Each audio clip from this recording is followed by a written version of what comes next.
Hi, ladies, and welcome to the Weight Maintenance Protocols webinar. I have decided to break down the fat loss, the maintenance, and the strength protocols into three separate webinars because I think it just makes more sense. And that way, depending on what specific goal you have, you'll always have a point of reference to go back to actually go over what that protocol is, depending on what phase you're in with your training and your nutrition. So let's jump into this. Okay, so what we will cover in this specific webinar is the basics of weight maintenance, nutrition specifically to maintain your weight, exercise for weight maintenance, and then just some practical tips and strategies for success that you can implement into your own life.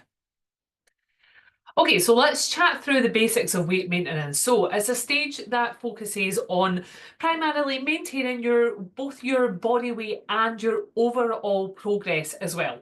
So it's not just about the weight on the scales, okay? We're trying to maintain everything. So when you're in a maintenance phase, the likelihood is you will not gain a vast amount of muscle mass with your training. You may gain some, but that's not the specific goal. So you won't gain a vast amount of muscle mass, and you probably will be unlikely to lose a vast amount of body fat. Now, the reason that I'm saying vast is because it is very possible in a maintenance phase to lose a little bit of body fat unintentionally, but it can still happen, or to gain a little bit of muscle mass.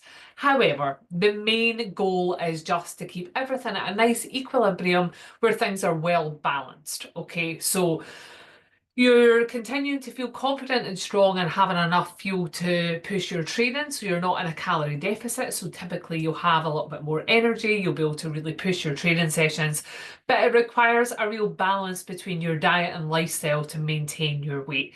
Now, something that's important to note with a maintenance phase is often people see it as an easier stage where you can kind of coast along because you don't have a specific goal in one direction or the other, but actually you have to be quite accurate to maintain your weight, and it's very easily to accidentally undereat or overeat and kind of miss the mark a little bit. So it's not quite as easy as you might think. However, once you've mastered it, like anything, then it becomes easy. But it's important to be aware of that when you go into it. So nutrition for weight maintenance, it requires you to eat the exact same amount as what you burn on a daily basis. So it's a neutral calorie intake. Okay, so we're not eating in surplus, we're not eating in a calorie deficit. We really want to actually genuinely meet our body's energy requirements with a focus on good nutritional habits that support a healthy lifestyle as in any stage or goal. Okay, so what are your maintenance calories? What does that mean, maintenance calories? So let's chat about that and work out actually how you would work out your maintenance calories. So to work out what your calories would be to maintain your weight, first you need to know your total daily energy expenditure. Now this can be shortened and known as TDEE. And you'll find that if you search online how to work out your weight, often it will be a TDEE calculator that you will use. So it's your total daily energy expenditure is affected by things like your height, your weight, your gender, and your activity level. So it's not a one size fits all. There's never going to be a set maintenance calories that works for everybody, okay? Because there are all these specifics that come into play. But essentially, our total daily energy expenditure equals our BMR, which is our basal metabolic rate, which is just that baseline energy that we need to survive for our organs to function, our hair to grow, our skin to grow, all of those things. That's our BMR. So our total daily energy expenditure is our BMR plus all of the energy expended through your daily activity. Now, activity is not just exercise at the gym, it's daily movement, energy burned through digesting your food, and exercise as well. But you'll see here that I've said that actually exercise tends to be the lowest calorie burn out of everything. And the reason that I've included that is often when we think about trying to burn energy or if we're trying to create a calorie deficit, often our mind goes to, okay, well, I could do a little bit more exercise, but actually everything else that we do in the day is really important as well. So, as we say, basal metabolic rate refers to the amount of energy that we need just to survive without moving a muscle. for functions such as breathing, organs, skin, hair, and nails. So you can find out what your specific BMR is by doing things like a body scan. That will tell you, and the gyms, the local gyms typically will have a body scanner. But if you don't have a body scan or access to a gym, then there is an equation that you can use to work out your specific BMR. So for women, that equation is 10 times your weight in kilograms, and then whatever that amounts to, you're going to plus that together with the sum of 6.25 times height in centimetres. Okay, so and then you've also got minus 5 times age. And then once you've totaled all of that, minus 161. I'm not the best at maths, so I've probably not explained that very well. However, if you put that into a calculator in the way that you can see it formatted there, it will give you your BMR. And I would encourage you to even pause this video now and give it a try and see what the figure comes out to. You'll know that you've done the maths right if you come out with something between 1,200 to 2,000. Yeah, it should be within that sort of realm. But you're going to know that you've got the maths right if you get that type of figure. Now, I did it for myself. It was spot on with what the body scanner tells me and also what my own body tells me. So give it a go, ladies. It's good to know. It's good to know what your basal metabolic rate is, because then you know that anything over and above that is then going to be your general energy expenditure throughout the day.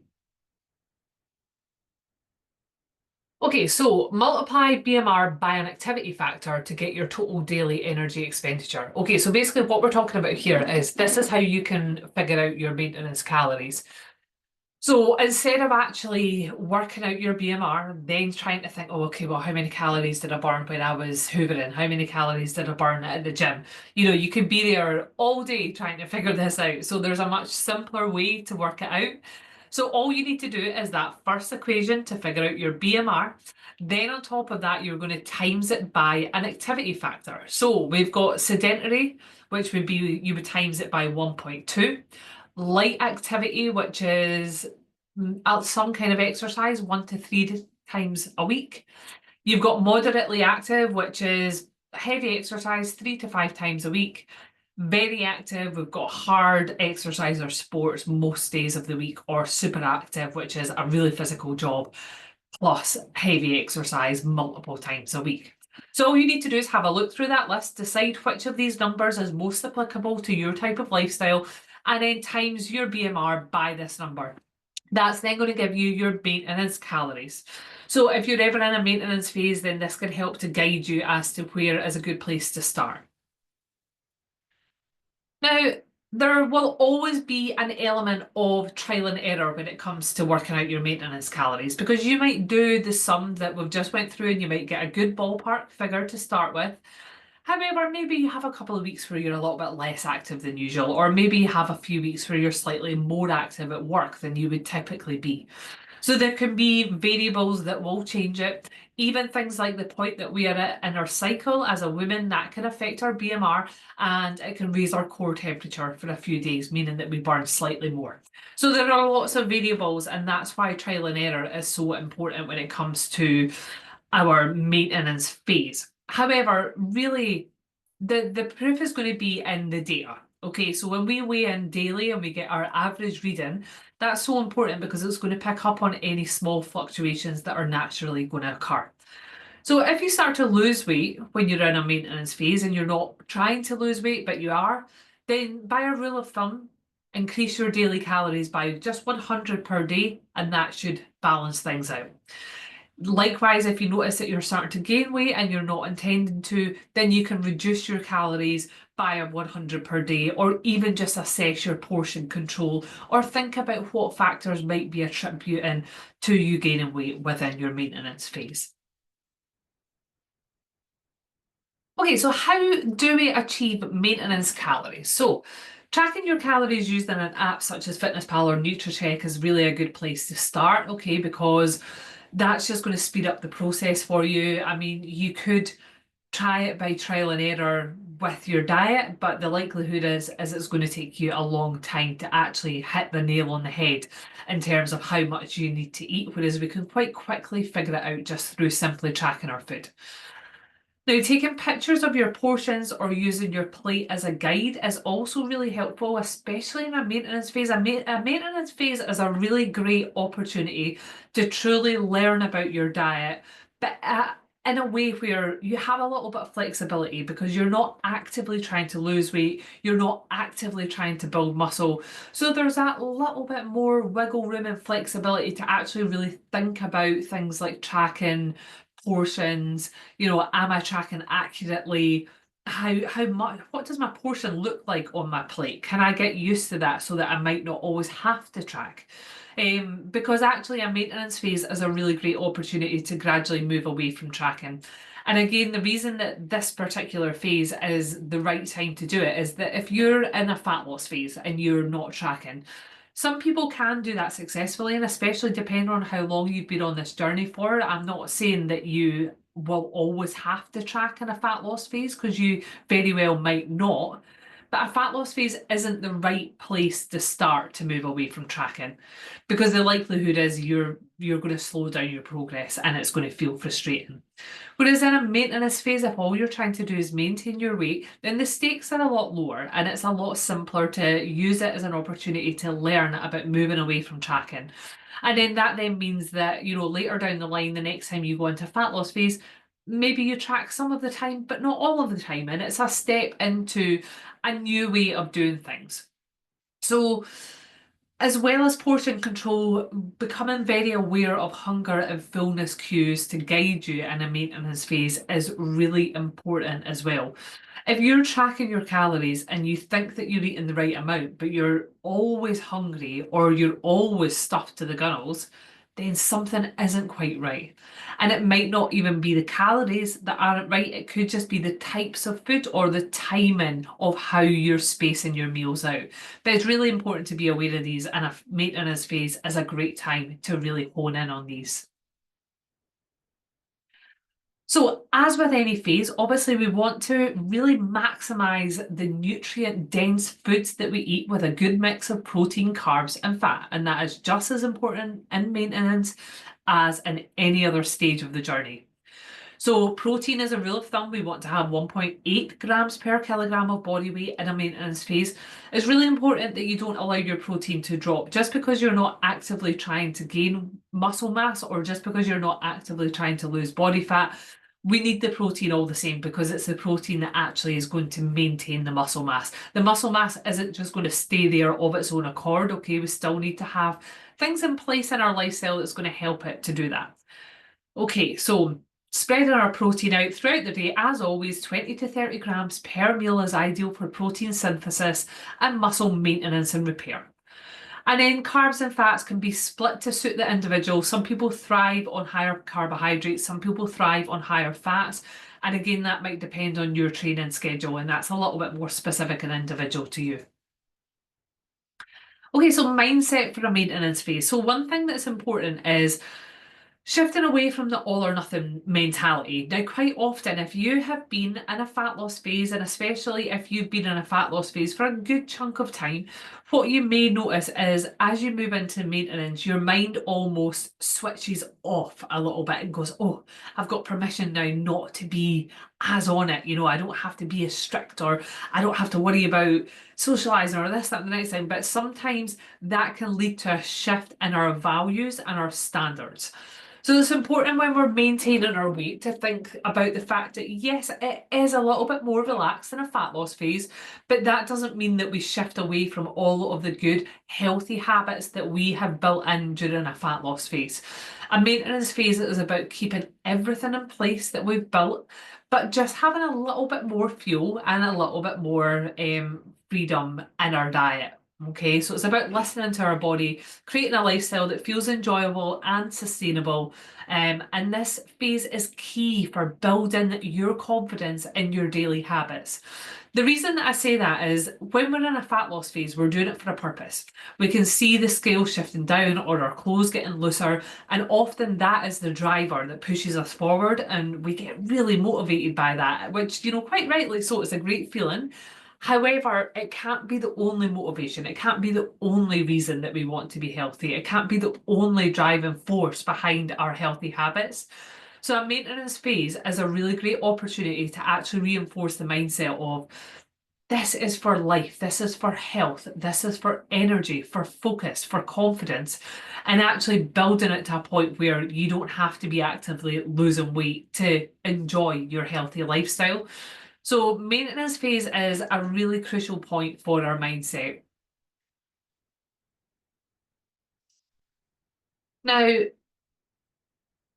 a fat loss phase should not be hyper restrictive, and therefore a maintenance phase should not be a free for all. Okay, so what I mean by that is there needs to be a little bit of a meat in the middle. So your fat loss phase isn't all or nothing where it's I'm banned from chocolate, I'm never having a glass of wine, I'm never going for a meal.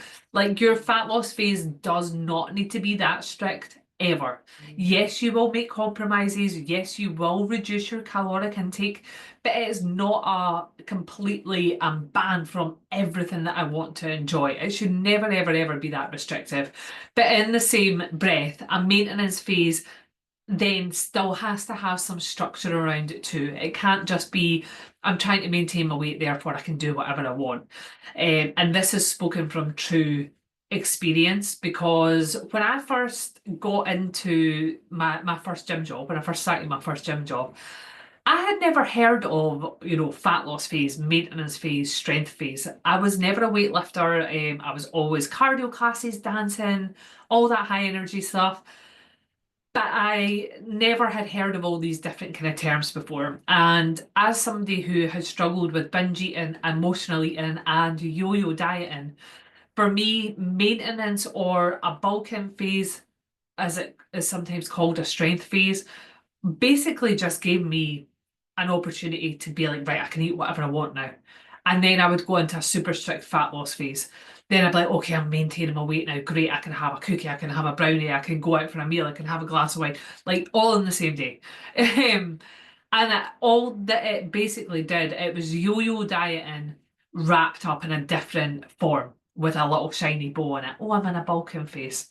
Oh, I'm in a fat loss phase. No, it was yo-yo dieting.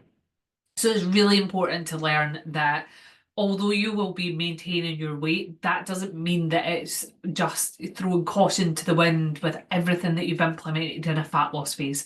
The things that you've learned in a fat loss phase will serve you for life. Okay, so we're not just going to let all of those good habits and hard work go. Okay, so training in a maintenance phase, it's important that we really continue to push training. Your muscle mass is not going to maintain itself just, by just being there. It's not a case of you just build it up and that's it, it's there forever. That would be too easy. And we like the challenge. So your muscle mass, you have to work hard to maintain it. You also have to work hard to build upon it. But it's important that we stick with good strength training at least 3 times a week and that you continue to train hard because you want to maintain all of the hard work that you have put in up till now. Now, also, sometimes in a maintenance phase, you will gain a small amount of muscle mass. In fact, actually, more current research is showing that that is very possible and probable. So although you might be at maintenance, and you're not going to pack on wild amount of muscle mass, there is still a good chance that you will get stronger in a maintenance phase. So the only way that that's going to happen though is through good quality training. So we need to be strength training, heavy lifting 3 times per week. And it's a good time to push your performance and focus on technique as well because you've got the fuel and you've got the energy to be able to do so. And it's really setting up nicely for a strength building block as well. Okay, so let's chat about some common pitfalls in a maintenance phase and how you can avoid those. So your maintenance calories are likely between 250 to 500 calories higher than what you were sitting at in a fat loss phase. That actually is not as much as you might think. So in real terms, it's not that much more additional food. And this for me was the psychology that it really took me a while to understand. Because to me, I felt like if I was at maintenance, that this bought me all this extra freedom. I could have the meal at the weekend, the cost of the cake during the week, the bigger portions at dinner, the snacks throughout the day. And at no point did it occur to me that actually I was probably eating in a surplus of 1,000 calories a day instead of 250 because I just wasn't tracking things properly and I didn't understand back then what I do now. So 250 to 500 calories a day extra. That could look like a Costa coffee and a small snack. So see here, we've got some rice cakes with some nice healthy toppings, and we've got like a nice Costa latte there. Okay. That there is the extra food that would be needed to bring you back up to maintenance calories. Like I say, it's not a lot, and that is not even factoring in things like meals out, social occasions, things that would naturally lift your calories up higher anyway. So that brings us to weekends and social occasions during a maintenance phase. Okay, so another common misconception is that during a maintenance phase, there's no need to even consider the weekends or social events because you're not actively trying to lose weight. Now, I'm not saying that you should fear socializing or you should be worrying about it or anything like that at all. Absolutely not. But likewise, it's important to be aware that if you hit your maintenance calories Monday to Friday and then you're off out at the weekend, you've got loads of social stuff on, chances are you're going to land up in a calorie surplus. And this is very common. People will be great during the week, they'll hit their maintenance calories, but they'll still slowly gain weight. And it's because the surplus is coming from social events, weekends, and alcohol, usually. So, in that respect, then, what we can do is think about the balance. So, you might actually want to stay on your fat loss calories Monday to Friday and then just allow yourself more flexibility at the weekends. Or you might want to stick with your maintenance calories Monday to Friday and have a little bit more control around the weekends. You might want to use a calorie banking strategy where you just bank 100 calories per day, Monday to Friday, and that accounts for your meal out or your date night on Saturday night or whatever it is that's important for you to keep in your lifestyle. So that's something that is always ideal to chat through with your coach. So that's a conversation that we would have to decide what the best strategy is for you. Because there's not a right or a wrong way to do it. As long as you keep your energy on an even keel, then it doesn't really matter how you want to go about it. And you should never have to sacrifice things out of your lifestyle either. It just takes a little bit of work to find the right strategy for you. That's all. So the reality is, if your calories, your maintenance calories are 2,000 per day, and you consume that Monday to Friday, but then you've got a big day on Saturday, you're meeting the girls for a few cocktails, you go out for dinner, you have 2,800 calories throughout the day, and then you have 2,400 on Sunday because you and the hubby go out for a nice bacon roll in the morning and some coffee, then you're going to be in a calorie surplus of around 1,200 calories and you're going to gain, oh, no, sorry, 120 calories. I think that's meant to say. That's a wee typo. And you're going to gain weight gradually over time. So a bonus of a maintenance phase is that you have more calories to play with and therefore you can easily bank calories for social events. So like I was saying, banking calories is a great strategy, and in a fat loss phase, banking calories is a little bit tougher because you're on lower calories anyway.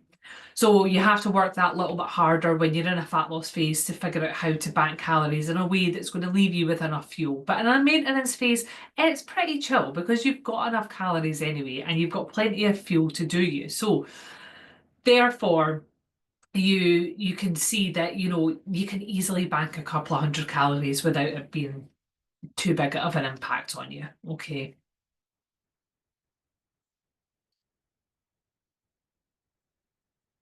Okay, so tips for success in a maintenance phase. So balance is key. Okay, we're not thinking about trying to be in a calorie deficit, but we're also not going, all or nothing, eating everything that we want and then dealing with it at a later date because that's never a good place to be.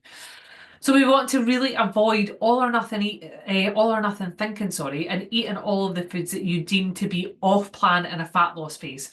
Now, this is a key point actually. If you do reach a maintenance phase and you automatically feel like, right, I can eat everything I want now that I've been restricting myself from, or you just have that feeling of like, yes, I can have chocolate now, yes, I can have wine now, What that tells you is that your fat loss phase has been too restrictive and you haven't quite hit the right balance of being able to achieve your calorie target, but while balancing the foods that you enjoy. And in the fat loss protocols webinar, I talk about that little and often approach of enjoying the foods that you want, but just in smaller quantities than you typically would. So in a maintenance phase, the same applies. You still want to have that little and often approach of enjoying the things that you want, but having a little bit of control around it so that we keep our energy where we want it to be. So your general health and fitness routine is as important as ever because this maintenance phase is then setting you up for whatever comes next. And what comes next might be another fat loss phase. Sometimes you will do a successful fat loss phase, take a break, maintain your weight for a period of time, and then go back in hard into a fat loss phase. And that little break will be enough to reset your mind, your body, your metabolism, and it will make you hit your next fat loss phase in a really, really good place to get great results. And that then may be the last fat loss phase that you ever need to do. Or it might be that you do a fat loss phase and then you go into maintenance for a little while and then you go, actually, do you know what? I want to get really strong. I want to perform well in the gym and I want to pack on some muscle mass and feel really toned and I want to change my body shape. And in that case, what you're learning in a maintenance phase is crucial to lead you onto a strength phase.